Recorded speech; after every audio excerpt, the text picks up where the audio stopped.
Thank you everyone for being here. As part of from the findings of audit in 2024, we have noted 3 key concerns, which are several fixed assets were purchased under different donor-funded programs. There were materials receivables related to the pledges donations, many overdue by more than 6 months. Also, the foundation maintained 3 bank accounts for operations, capital expenditure, and restricted donor funds, with some inconsistencies noted between the general ledger and bank statements. To add, some of these fixed assets have overlapped funding costs, which raising accountability issue. We also noticed delayed donor disbursement and inconsistent receivable follow-up.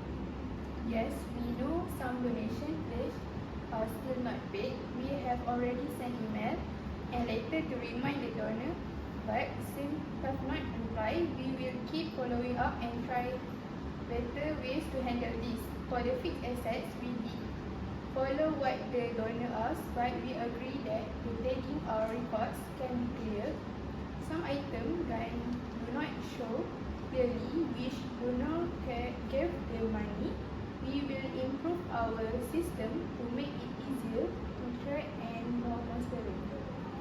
That could affect our transparency. Receivables overdue by more than 6 months are definitely a red flag. This is certainly a wake-up call. I am particularly concerned with the long-term implications of losing major donors. Also, the fact that fixed asset tracking issues were discovered earlier means we need stricter monitoring. While I acknowledge management quick response, I recommend a thorough risk assessment be done and shared with the community.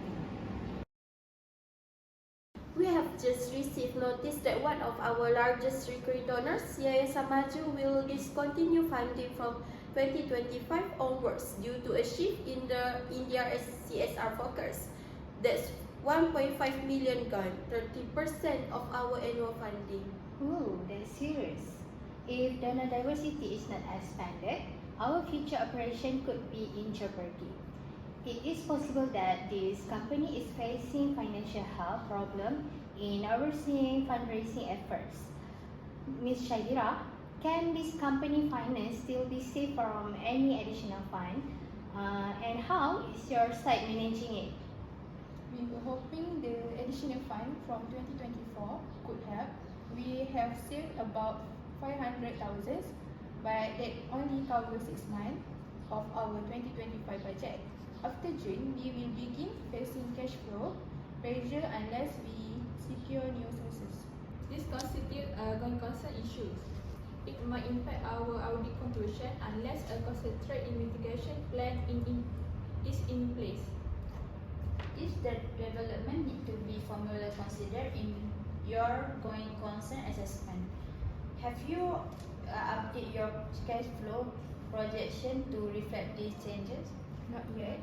We will revise the forecast immediately and prepare multiple scenarios based on partial or full donor replacement. As auditor, we need to evaluate whether you have realistic mitigation plan. If there is no clear strategy, this could affect our audit opinion. I will downplay the risk. Losing 1.5 million in committed funds is a blow, but this organization was built on resilience. I'm already in contact with potential partners, including a multinational that recently expressed interest in supporting vocational education. I recommend we start drafting a response plan immediately that includes a new donor outreach strategy, a cost control framework, and internal risk assessment update. Agreed. Our team has already identified 2 potential partners with aligned missions. One has shown early interest in our skills empowerment program. We will submit proposal by next month. What about operational adjustment? Are we cutting non-critical program or scaling back temporarily? Yes, we will freeze non-essential recruitment and postpone capital expenditure until funding stabilities. This that helps support the going concern assumption, but we need documented evidence of your forecast, donor communication, and cost-saving plan. If we are satisfied with the mitigating action, and their implementation status, we may retain an unmodified opinion, but include an emphasis of matter to highlight the funding withdrawal. I propose we support the audit team's approach but request a 90-day progress review post-audit to ensure improvements are implemented. I will take responsibility for coordinating all actions items. We will ensure every step is documented and disclosed transparently in our reports. Another matter, 2 weeks after the reporting date, a fire broke out in the Kapitrai workshop. Equipment worth 200k, purchased with donor fund, was destroyed. Was discovered by insurance. Yes, but discovery is only partial.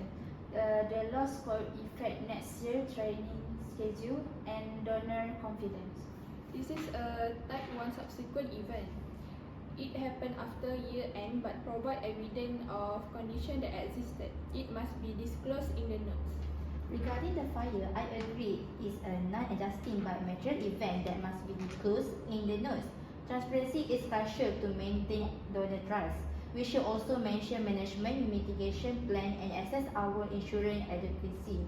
This incident highlights the need to review disaster recovery policies and asset safeguard. I recommend adding this to the next board agenda for a coordinated response. Initially, we were prepared to issue an unmodified opinion, but with the withdrawal of key donors, support and fire loss, we need to reassess. So what are our options? If management disclose the uncertainty clearly and outline a recovery plan, we may issue unmodified report in parallel of matter. If the going concern assumptions are weak, we might have to qualify the audit opinion or even issue an adverse opinion. We were taking this seriously. We were already working on a revised cash flow forecast for 2025 with realistic estimate based on different funding scenario. We were also reaching out to potential new donors. That projection should be ready by the end of this week. We will also update our asset and insurance policies. Transparency is key. We will disclose all events in the financial statements. Given management cooperation, improved disclosure and proactive planning, the audit team has agreed to issue an unmodified audit opinion with an emphasis of matter paragraph highlighting the uncertainty related to future donor funding and the loss of asset due to the fire.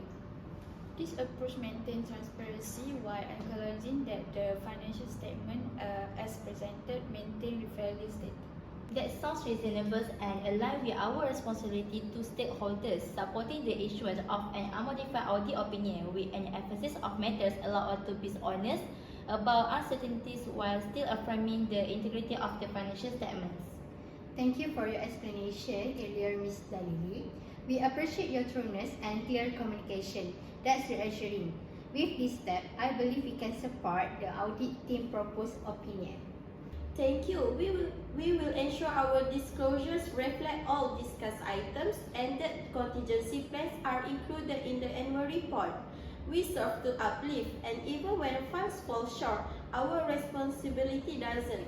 We will find a way even if we have to do more with less.